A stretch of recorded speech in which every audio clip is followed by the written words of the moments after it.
Welcome to Glass of Bubbly. We are about to dive into the world's finest glass of bubbly for 2022.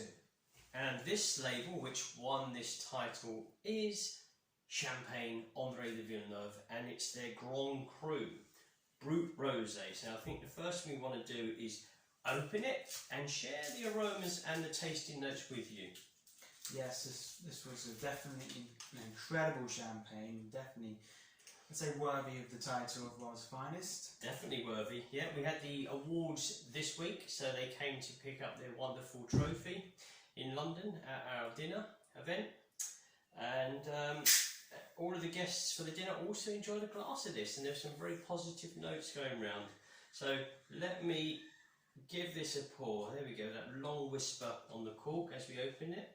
And I think we've just got some decent glasses here, very befitting of the champagne that we're going to taste. So give that a few seconds in the glass. So this is André de Villeneuve.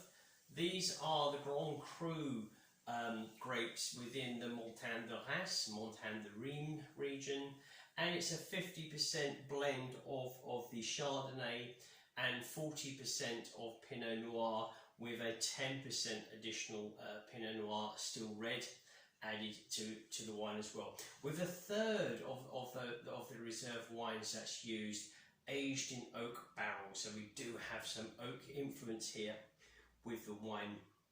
So here we are. It's a lovely kind of light golden orange salmon colouring to the wine. So very, it draws you in, a lovely colour. You can see probably from the bottle here, the colour. We've got a nice colouring of rosé there for this Grand Reserve. And we're going to give the aromas a go.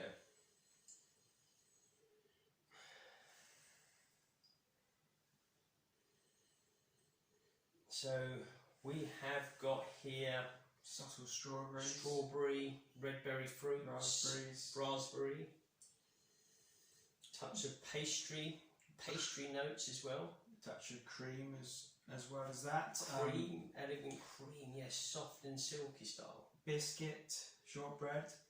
Biscuit, shortbread, as it's evolving, as it's literally meeting that room temperature in the glass, the oxygen gets to the wine, the aromas are changing. It has a cheesecake character to it. Cheesecake character, maybe with some fresh kind of strawberry jam on top. Very giving on the nose. Let's go for the flavours.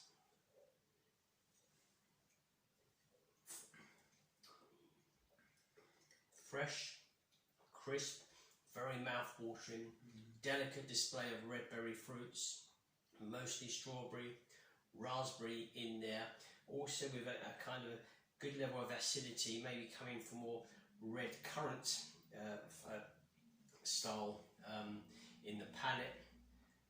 And then we kind of mid-palate, we're hitting that kind of pastry, the relaxation, the kind of influence maybe coming through from the oak side of things.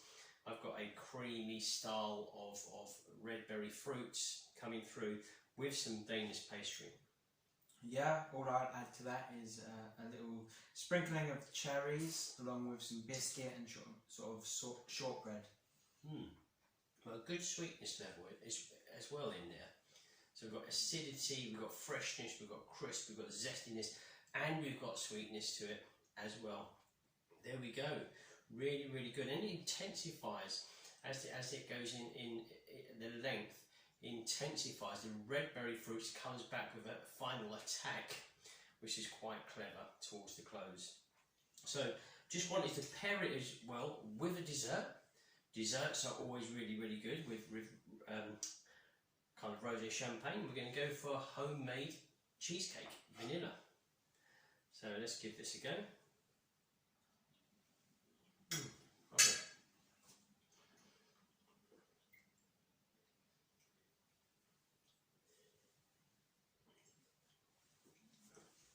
A fresh attack of berry fruits. It's a very silky, very creamy dessert. So I really enjoyed this last night when we had it. But the champagne comes through and it does what it needs to do. It cuts through the palate, it cleanses the palate, and it leaves still a very highly sweet, silky, creamy texture alongside the throwing of the red berry fruits all over the palate. So very clever, very nice pairing. Yeah, at first it was a variety of red berries, then it settled down on a nice strawberry touch. So just like a sort of jammy sort of sweetness over the cheesecake. I'm getting towards the end, I'm getting this kind of shortbread coming through. So all of a sudden this is hitting me at the close, which is really strange. So you do get to enjoy all of the levels of flavours, both from the dessert and from the champagne. But as we say, the champagne's cleansing the palate, which is really, really clever. So there we go. So that is the André de Villeneuve, and that's their Grand Cru. Their Grand Cru Rosé, as we say, the Montagne de Reims, that's where the location of the grapes are. A touch of oak influence, 50-50 on the Pinot Noir and Chardonnay. The world's finest, as chosen by our judges for this year's Glass of Bubbly Awards 2022.